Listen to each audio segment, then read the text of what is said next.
यद विद्या दर्पणायते। पंच परमेष्टि भगवान की जय।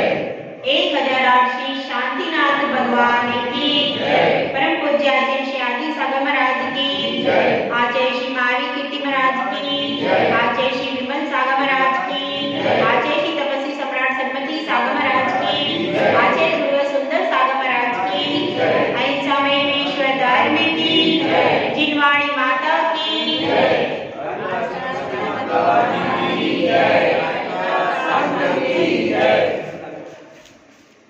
एक छोटा बच्चा आसमान की तरफ देख रहा था। बहुत देर हो गई।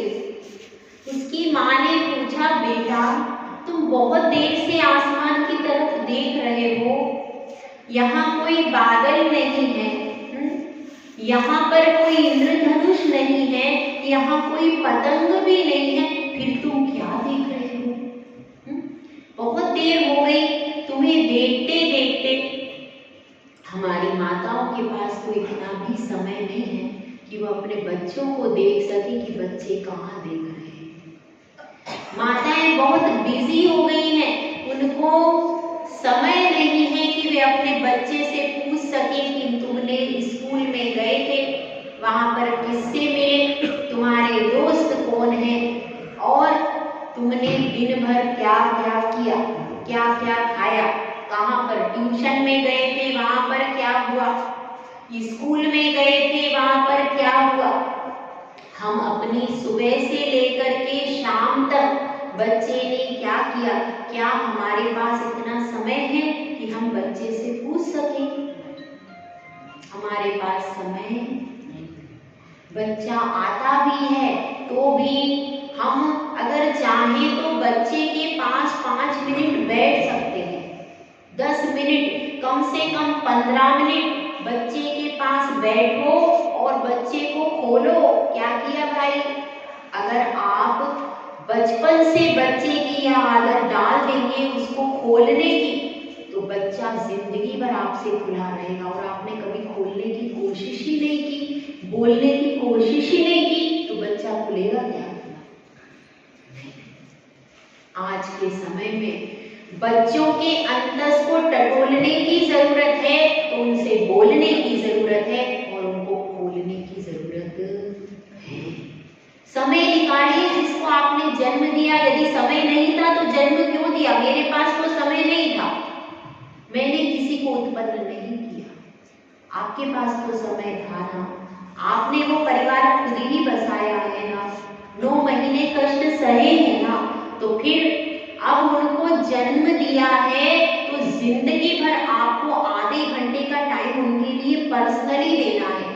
वे कहाँ जा रहे हैं, किससे मिल रहे हैं, किससे बात कर रहे हैं, कौन उनको टीचर ने डांटा है तो क्यों डांटा, टीचर ने पुरस्कार दिया है तो क्यों दिया है, वह गिरे तो क्यों, वे उठे क्यों, उसके पूरे आपके पास कम से कम आधा घंटा अपने बच्चे के जीवन में झांकना और उसका पूरा का पूरा बाहर निकालना, उसने दिन भर क्या किया, ताकि बच्चे को लगे कि मेरे सारे फ्रेंड से, मेरी सारी टीचर से सबसे ज्यादा अच्छी सलाह कौन देता है?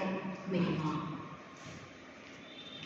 मेरी माँ सबसे ज्यादा सलाह अच्छी, ऐसा उसको अंदर से इंटरनली फील होना चाहिए। मतलब आप उसने आधा घंटा तक उड़ेला, उसके बाद वो बताएगा उसने अच्छा क्या किया, उसने बुरा क्या किया, उसके बाद आपको डांटना नहीं है, आपको डांटना नहीं है उसे, आपको उसको सलाह देना है कि भाई ऐसा करे। तो फिर वो अगर आपकी सलाह नहीं भी मानता, नहीं मम्मी मैं तो ऐसा करूंगा, तो वो गलत करके आता है, तो उसको कहना बेटा आप गलत करके आए, उसका क्या, हाँ मम्मी आपने कहा था वो, भले वो बाद में रियलाइज करे पर रियलाइज उसको करने दो, उसको गिरने भी दो, पर वो गिरेगा तो भी आपसे कहेगा ना कि मैं गिरा।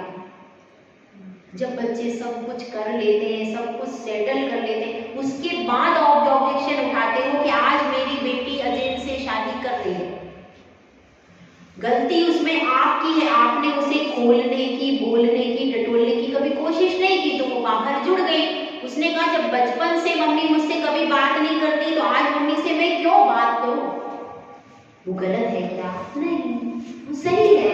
अगर आप बचपन से उसके एज ए रूट जुड़े होते तो कौन सी रूट, कौन सी जड़ अपने वृक्ष से, अपने फल से जुड़ा होती है। ध्यान रखना, यह जो आज विकसित हुआ है, आपको दिख रहा है, मुनि श्री सुब्रह्म सागर जी का कल्प वृक्ष।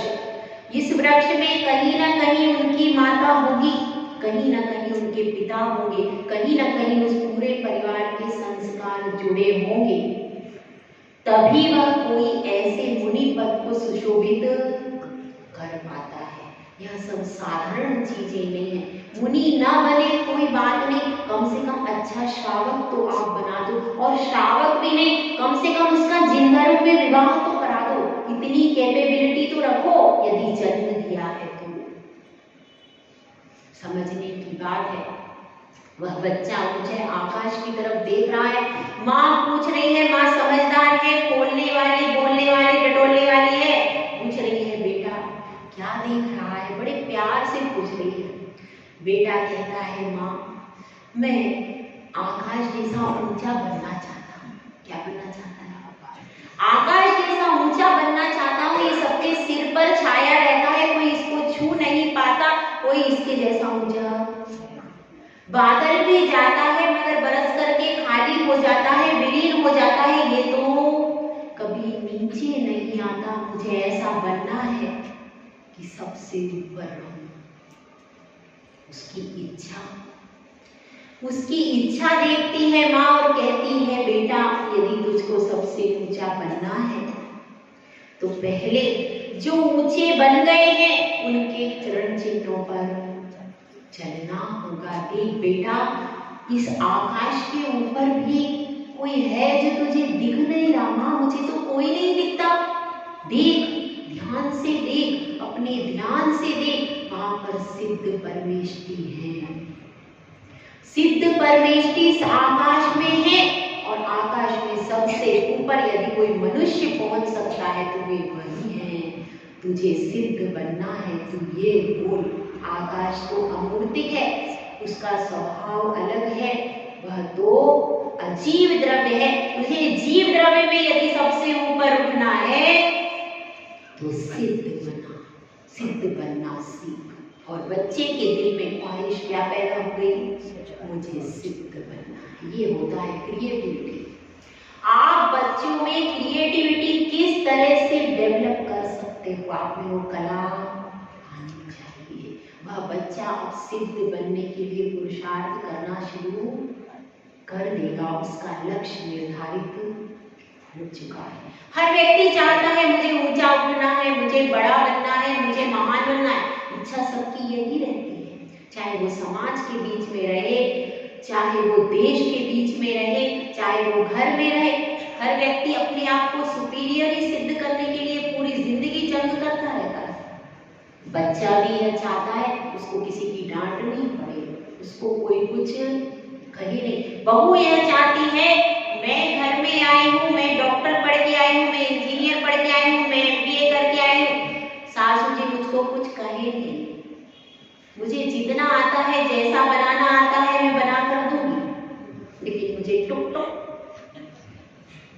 नॉट अलाउड चाहती है सब। सास ये सोचती है मैंने 20-25 साल गृहस्थी बसाई है, मैंने सब बच्चों को बड़ा किया है, मैं रसोई में पूरी जिंदगी हो गई, मेरे से परफेक्ट कोई बनाना जानता नहीं। तो इसलिए मैं अगर बोलती हूँ तो उसको मेरी सुनना चाहिए। हर व्यक्ति बड़ा ही बनना चाहता है, महान ही बनना चाहता है, लघु नहीं बनना चाहता। और इसीलिए इस पूरे जगत में जद्दोजहद छिड़ी हुई। महान बनने से पहले लघु बनना पड़ता है। लघु बने बिना कोई महान नहीं बनता। ये पूरी सही बात है, आपको समझाए। पहले व्यक्ति झुकता है, उसके बाद महान बनता है। बिना जब जिसका कोई गुरु है वही गुरु बन सकता है, और जिसका कोई गुरु नहीं वो कभी गुरु नहीं बन सकता। गुरु बनना है तो पहले शिष्य बनो, भगवान बनना है तो पहले भक्त बनो। यह प्रोसीजर है। सचिन शासन का प्रोसीजर है कि आपको भगवान बनना है, बनो, मना नहीं है, लेकिन पहले भक्त बनो। गुरु बनना है कब? जब आप शिष्य बन के रहोगे तो गुरु बन पाओगे। बच्चा आकाश जैसा ऊंचा बनना चाहता है। तो अपनी बात चल रही है पूज्यता की। आज कौन सा प्रसंग है? पूज्यता का प्रसंग है। हर व्यक्ति पूज्य बनना चाहता है, लेकिन जो पूज्य बन जाता है वह पूज्य बनने की इच्छा नहीं रखता। अगर आप पूज्य बनने की इच्छा रखोगे तो पूज्य नहीं बन पाओगे। अनंत भगवान के पास पूज्यता है पर पूज्य बनने की इच्छा। सिद्ध भगवान के पास पूज्यता है लेकिन पूज्य बनने की इच्छा। जहां पर पूज्य बनने की इच्छा का अभाव हो जाता है वहां पर पूज्यता हासिल हो जाती है। और जब तक इच्छाएं रहेंगी तब तक लोक से उत्कृष्ट पूज्यता कभी हासिल नहीं हो सकती। तो पूज्य बनने की इच्छा लेकर के सब आते हैं, सम्मान पाने की इच्छा लेकर के सब आते हैं। तो भगवान, अपनी चर्चा चल रही है महावीर प्रभु की। वे भी बनना चाहते थे। मरीचि की पर्याय में उन्होंने डिसाइड किया मैं बाहर जाता हूँ। समोसरण से बाहर निकल गए। इच्छा क्या थी? मैं तो तीर्थंकर बनूंगा, तो फिर मैं किसी के आगे नतमस्तक क्यों हो? वे लघु नहीं बनना चाहा, उन्होंने गुरु बनना चाहा, महान बनना चाहा। और लेकिन गुरु बनने से लेकिन मिथ्यात्व के कगार पर चले गए तो महान बने क्या वो? नहीं, फिर वे नीचे गिरते चले गए। इसलिए देखना जरूरी है कि पथ तो सम्यक ही होना चाहिए। पथ में मिथ्यात्व यदि हो गया तो आप जरूर नीचे। सबसे पहला कदम सम्यक होना चाहिए। आपका श्रद्धान सम्यक होना चाहिए। यह आपका परमात्मा की राह पर पहला कदम है। नर्सरी क्लास है। जिन धर्म की नर्सरी क्लास क्या है? सच्ची श्रद्धा। केवल वीतरागी, सर्वज्ञ और हितोपदेशी गुरु ही मेरे आराध्य हैं। मेरा यह श्रीफल उन्हीं के आगे झुकेगा। यह क्या है? यह है सम्यक दर्शन, सच्ची श्रद्धा। और ये नर्सरी क्लास है। कौन सी धर्म की? जिन धर्म की नर्सरी क्लास है और जिसका सिर इधर उधर किधर भी अभी धकता है, उसका तो एडमिशन ही नहीं हुआ। जिन धर्म में एडमिशन की पहली क्लास ही है सम्यक दर्शन। सबसे पहले झुको। नमोकार मंत्र में कुछ भी नहीं है, सिर्फ नमस्कार। अरे दूसरे धर्म वाले कोई मंत्र है, कहीं गायत्री मंत्र है, कहीं कुछ और 2-3 प्रेयर है। वहीं वहां पर कहीं सब में गुणगान है तरह तरह का। कहीं पे नमस्कार नहीं है भैया। दूसरी प्रार्थनाओं में देख लो, सब जगह अपने अपने आराध्य का गुणगान है उनके मंत्रों में। आप देख लीजिए, गायत्री मंत्र है और भी जितनी भी प्रार्थनाएं उनके प्रभु के गुणगान है उनकी प्रार्थनाओं में। लेकिन हमारा मंत्र कैसा, जिसमें नमस्कार के अलावा कोई गुणगान नहीं है। गुणगान है क्या इसमें? सिर्फ नमस्कार, ओनली नमस्कार और कुछ भी नहीं। इसीलिए यह नमोकार मंत्र सबसे विशेष है। केवल नमस्कार से ही सब कुछ हो गया।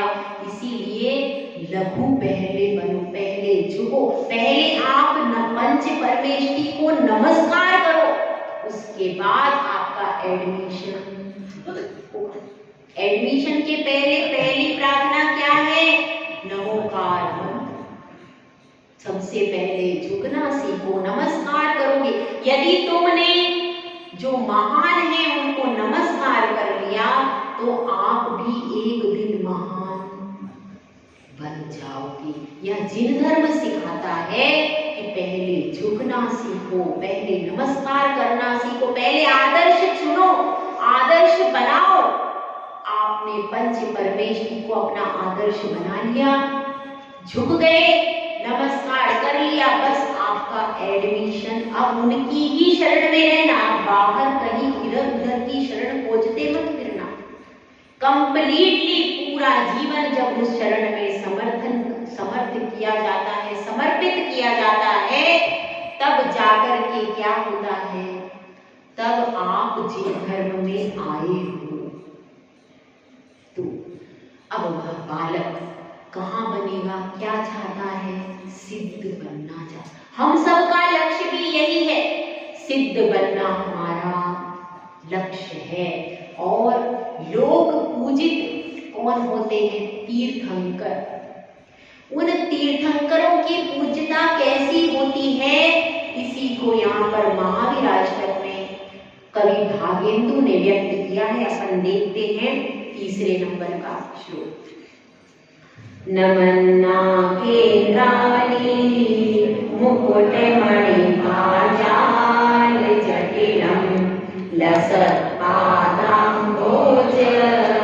द्वैमीयदीयं अनुव्रतां भवज्ज्वाला शान्त्यै प्रभवति जलमवाय स्मृतिमपि महावीर स्वामी नयन पथगामी भवतु मे।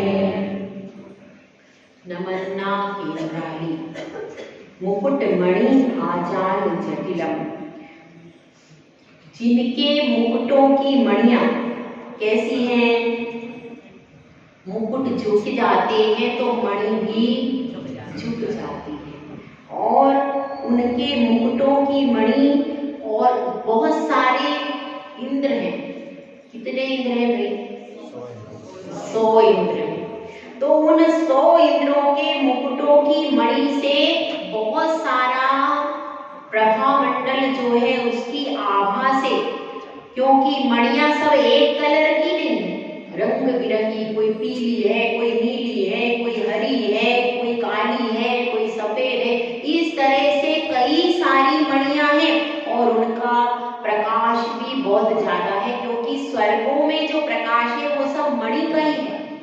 इतना प्रकाश स्वर्गों में होता है कि सूर्य और चंद्रमा की आवश्यकता, जैसे आपकी ये ट्यूबलाइट लग रही है ना, ऐसी वहां पर इतना प्रकाश मणियों का होता है कि कुछ भी दूसरी चीजों की आवश्यकता नहीं पड़ती। तो इतनी चमकदार मणि जब अलग अलग तरह की होती हैं, अलग अलग प्रकार की होती हैं, और उनके साथ उनकी बहुत सारी किरणें निकल रही हैं, सूरज की प्रभा जैसी, समझिए उदाहरण से। तो ऐसी उन मणियों से प्रभा निकल रही है। और इधर भगवान के 2 चरण कमल, महावीर भगवान के शरीर का रंग कौन सा था भाई? स्वर्ण के समान। पर वो स्वर्ण के समान भी उसमें से सोने में भी किरणें निकलती हैं। अपना तो सोना उस क्वालिटी का नहीं है। जब भगवान के शरीर की कांति होती है वो बहुत ज्यादा होती है। तो उसमें जैसे आप सूर्य समझ लीजिए, बहुत बड़ा सूर्य, तो वह उस सूर्य में जैसे किरणें निकलती, पर सूर्य तेजस्वी होता है, लेकिन उसमें शांति होती है, सौम्यता होती है, वो किसी की आंखों को प्रभावित नहीं करते, देखने की बार बार इच्छा होती। ऐसे वो दोनों चरण युगल, महावीर भगवान के जो चरण युगल हैं, उनके ऊपर, उनके चरण युगलों के पास में क्या मुकुट कैसे उनके झुके हुए, एक इधर चरण युगल है तो उनसे थोड़ी सी दूरी पर क्या है, 100 इंद्रों के मुकुटों की मणियां एकदम झुकी हुई। तो उसमें से भी प्रभा निकल रही है, मणियों में से, और भगवान के चरणों में से भी क्या निकल रही है, प्रभा। तो यहाँ पर बात वही चल रही है कि उन चरणों में से भी प्रभा निकल रही है और मुकुटों में से भी प्रभा, दोनों से, और दोनों का समामेलन हो जाता है। दोनों की प्रभा का समामेलन हो जाता है तो ऐसा लगता है बहुत बड़ा किरणों का समूह, एकदम से सघन किरणों का समूह, रंग बिरंगा, जैसा कोई इंद्रधनुष हो। या फिर आपने प्रिज्म देखा हो, उसमें सतरंगी किरणें बन जाती हैं। आपने देखा हो धूप में कांच को रखते हैं तो उसमें सतरंगी किरणें, इस तरह से वह बहुत सुंदर एक प्रकार का सतरंगा इंद्रधनुष जैसा बन रहा। कई प्रकार की मणियां हैं, उनकी भी प्रभा है और भगवान के चरणों की भी प्रभा है। तो इसमें कह रहे लसत पादाम्भोज, पादाम्भोज यानी चरण कमल कैसे हो रहे हैं, सुशोभित हो रहे हैं। द्वय, द्वय यानी दो, इह यदि यम तनुव्रता, और संसारी, संसारी ये तो बाद में आएगा, तनुव्रता का नीचे से अर्थ आएगा। यहाँ पर तो इतना ही है कि उनके चरण द्वय जो हैं वे कैसे हो रहे हैं, प्रकाशित हो रहे हैं और ज्यादा, मतलब भगवान के चरणों की प्रभा इतनी ज्यादा है कि उस प्रभा के आगे वह तिरस्कृत हो जाती है। इतनी मणियां, इतनी सारी मणियां हैं, 100 इंद्र हैं, उनके मुकुटों की मणियां हैं, लेकिन और असंख्यात देवी देवता भी हैं वहां पर, उनके भी मुकुटों में मणियां, सबके मुकुटों की मणियां हैं, लेकिन वो सारी मुकुटों की मणियां भी जब भगवान के चरण कमल की जो मणियों की प्रभा है, उनकी चरण कमल के नखों की प्रभा, ये कौन सी प्रभा होती है, उनके अंदर जो नख लगे हुए उस नख की जो प्रभा है वो इतनी ज्यादा है कि उसके आगे वो मणियों की प्रभा कैसी हो रही है, तिरस्कृत हो रही, और उससे वो नख की प्रभा और ज्यादा शोभायमान हो रही। जिस प्रकार से दर्पण हो और उसमें तरह तरह की प्रकाश जाता है तो दर्पण और ज्यादा उसको सुशोभित होने लगता है दर्पण से, उसी तरह से वह नख भी दर्पण के जैसे हो गए हैं, वह एकदम प्रकाश कर रहे हैं, उनको और ज्यादा प्रकाशित कर रहे हैं। तो यहाँ पर यही बताया है, देखिए इंद्र का संबंध भगवान से कहाँ कहाँ पर होता है। अपन थोड़ा सा पीछे चलते हैं बैक में। जब गर्भ कल्याणक मना था, कहाँ पर मना था भाई, महावीर भगवान की बात हो रही, बताओ भाई सब। कुंडलपुर में, कुंडलपुर में राजा श्रद्धार्थ और त्रिशिला के घर में क्या बनाया था, गर्भ कल्याणक महोत्सव। और उस समय कुबेर नगरी की रचना करता है, नगरी की, कुंडलपुर नगरी की क्या हुई थी, रचना हुई थी, और फिर देवियां भेजी थी, 56 कुमारी देवियां सेवा के लिए। तभी से इंद्र का कार्य चालू हो जाता है, कब से, गर्भ कल्याणक के समय से। जब भगवान गर्भ में आए, तीर्थंकर गर्भ में आए, तभी से उसका कार्य चालू हो गया। उसके बाद महावीर भगवान की विशेषता कि उनकी हाइट कितनी थी, सबसे कम 7 धनुष की हाइट थी, 7 हाथ, ठीक है, 7 हाथ की उनकी क्या थी, हाइट थी। और 7 हाथ की हाइट थे तो, और 7 हाथ तो बड़े हो गए थे, जब युवा हुए तब 7 हाथ की हाइट थी, और जब शिशु रहे होंगे तब कितनी रही होगी, कम ही रही होगी, ठीक है। तो उस समय और भी हाइट उनकी क्या रही होगी, कम रही। उस समय उनको ले जा करके कहाँ ले गए थे भाई, सुमेरु पर्वत पर इंद्र ले जाते हैं, और वहां पर उनका अभिषेक करने के लिए उनको कहाँ विराजमान कर देते हैं, पांडुशिला।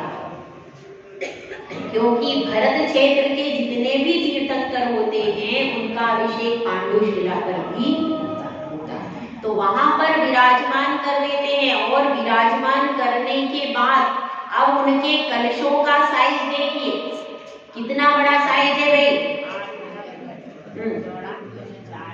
वसु योजन चौड़ाई वाले,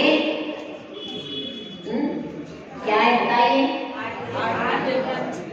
8 योजन क्या है उसका चौड़ाई, 8 योजन की गहराई है, या मोटाई ले लो, मोटाई या गहराई कितने की है, 8 योजन।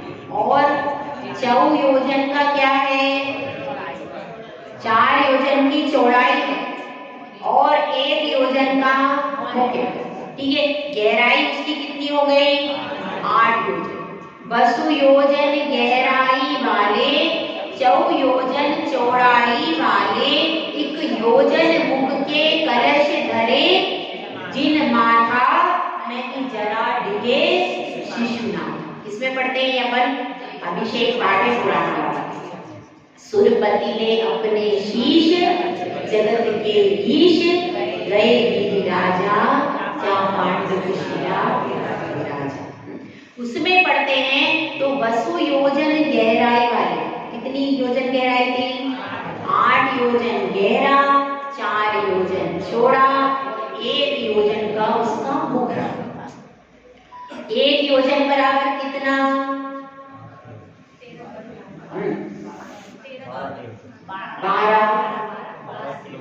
12 किलोमीटर करीब करीब, ठीक है। तो 12 किलोमीटर का तो उसका हो गया मुख, और 12 गुणा 4 करेंगे तो कितना हो गया? 48 की उसकी चौड़ाई, और गहराई हो गई 96। इतना बड़ा वो एक कलश। अब उसमें जल भरा किसने? सोधर में के सब असंख्यात देवी देवता वहां से क्या करते हैं? साथ ही हाथ बटाना सिस्टम है, एक से हाथों में सब लेकर के आ जाते हैं। कहाँ तक? पांडुशिला तक। क्षीर सागर कहाँ पर है? बहुत दूर है। वहां से लेके, लेकिन कभी वो नीचे नहीं रखते, सब हाथों में असंख्यात देवी देवता हैं, सब हाथों में लेकर के और कहाँ तक लाते हैं? सोधर मित्र के पास में पहुंचा देते हैं। तो अब इतना कलश है, और क्षीर सागर का जल दूध के जैसा है, और उस कलश से वह पूरा भरा है। अब भगवान कितने से? छोटे से प्रभु। अब वह देख रहा है, एक बार उसको लगता है भाई इतना बड़ा तो ये कलश, और अब ये भगवान तो छोटे हैं, तो उसको थोड़ा सा एक बार क्या हो जाता है, मन में विकल्प हो जाता है कि मैं कैसे करूं अभिषेक, कैसे करूं मैं। तो उसके जैसे ही विकल्प उत्पन्न होता है, वैसे ही भगवान अपने पैर के अंगूठे से थोड़ा सा पांडुशिला पर हल्का सा दबा देते।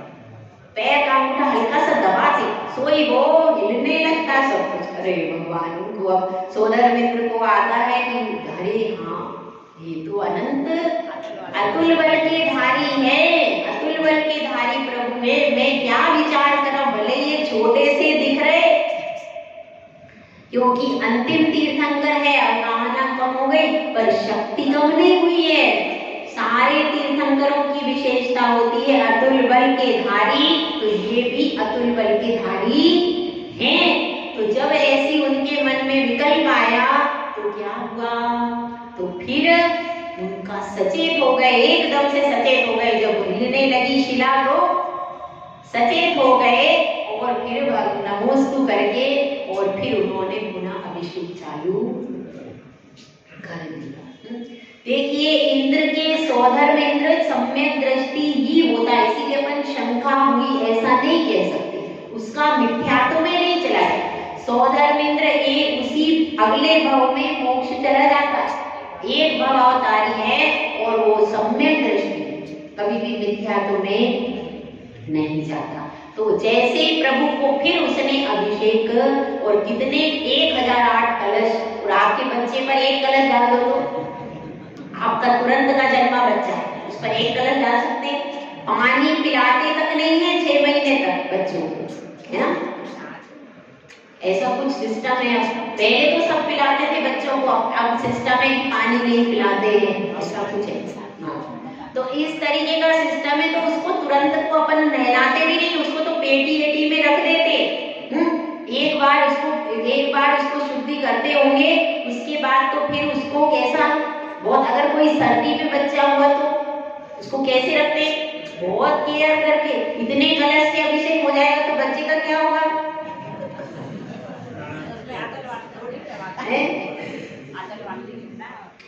तो अब क्या बात है कि वो फिर प्रभु की ही महिमा है, तीर्थंकर की महिमा है, क्योंकि वो अतुल बल के धारी हैं। साधारण व्यक्तियों का तो ऐसा हो ही, इसीलिए तो वो तीर्थंकर है, इसीलिए तो जन्म से अतुल बल के धारी होते, तभी तो वो अभिषेक तुरंत पद्मासन में बच्चा बैठ भी नहीं सकता, बैठ जाएगा बच्चा बिल्कुल अडिग पांडु शिला पर अडिग बैठे रहे इतनी देर तक। अभिषेक 1008 कलशों में कितना टाइम लगा होगा, कम से कम अंतर्मुहूर्त 48 मिनट तो लगे होंगे 1008 कलश करने में। तो कम से कम 48 मिनट या 1 घंटा वह बैठे रहे, हिले नहीं बिल्कुल, इतनी शक्ति। तो तीर्थंकर की जो शक्ति है वो कैसी है, अतुल शक्ति।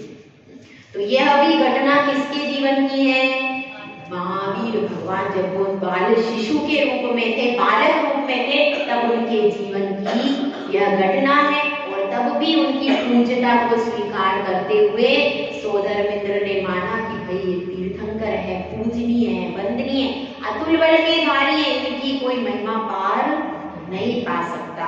तो यहाँ पर वही बात चल रही है, 100 इंद्र होते हैं।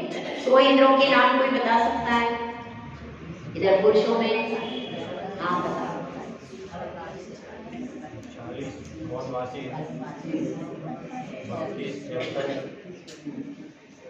24 कर्णवासी, एक चंद्रमा, एक सूर्य, एक सिंह और एक चक्रवर्ती। चलो महिलाओं में कोई बता दो, एक महिला को किसी को याद, आपके अलावा कोई पीछे से बताएगा? पीछे से किसी को याद है 100 इंद्रों के नाम?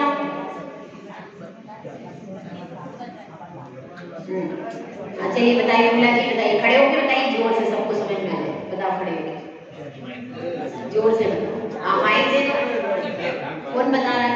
बताओ अच्छे से, सबको समझ में आ जाए ऐसा बोलना।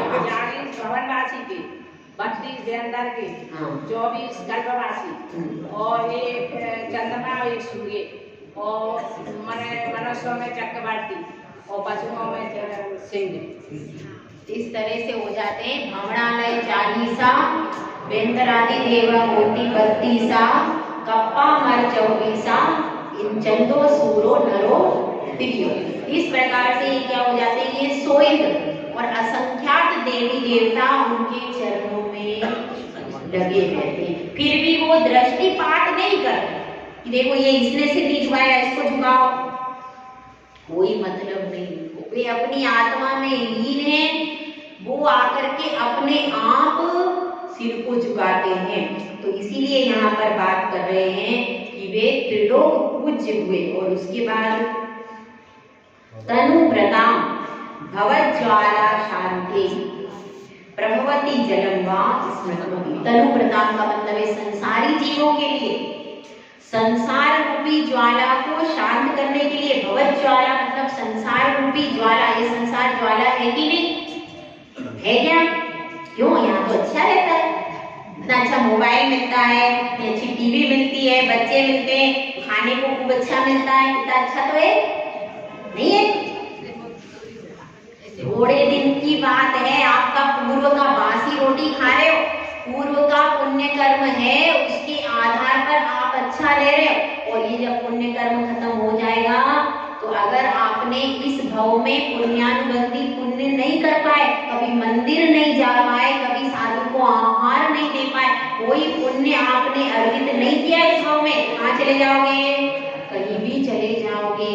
चारों रास्ते मनुष्य गति से खुले हुए हैं।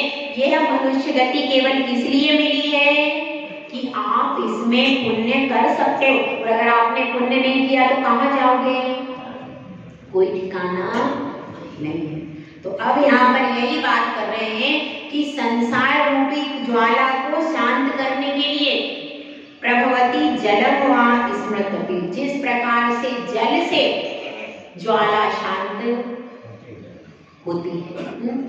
क्रोध रूपी ज्वाला लगी हो तो कौन से जल से शांत होगी? क्षमा रूपी जल से। तो इसीलिए यहाँ पर संसार रूपी ज्वाला शांत कैसे होती है? संसार रूपी ज्वाला शांत होती है जल से। और वह जल क्या है? आपका स्मरण रूपी जल। आपके स्मरण रूपी जल से जो भगवान की, महावीर भगवान की जाप करता है, उनका ध्यान करता है, उनको स्मरण भी अगर भक्ति भाव से कर लेता है तो उसकी संसार रूपी ज्वाला शांत हो जाती है। ऐसे महावीर भगवान जो है वे मेरे नयनों के पथ के गामी आज के दिन विशेष दिवस है भाई। एक भव्य जीव आपके बीच में से निकल करके दीक्षा की ओर बढ़ा और उसका एक चीज मैं आपके यहाँ से शुरू करना चाहती हूँ भाई। देखिए उनका आपके यहाँ दीक्षा लेने वाले कितने हैं यहाँ पर खंडवा से? कितने लोगों की दीक्षा हुई है? 3 है। कौन कौन है? एक सुब्रत सागर महाराज जी और संबुद्ध सागर जी, और तीसरे? तीनों खंडवा के ही हैं। तो कम से कम मंदिर में यहाँ पे यहीं से गए हैं वो, यही तुम्हारे खराबा बाजार की है, बाहर के भी। तो ठीक है, कम से कम उनका मंदिर में एक बार अर्घ उनका चढ़ना चाहिए। एक बार आपके यहाँ के गौरव में, चाहे आप सब मंदिरों में चढ़ाओ या कहीं भी चढ़ाओ,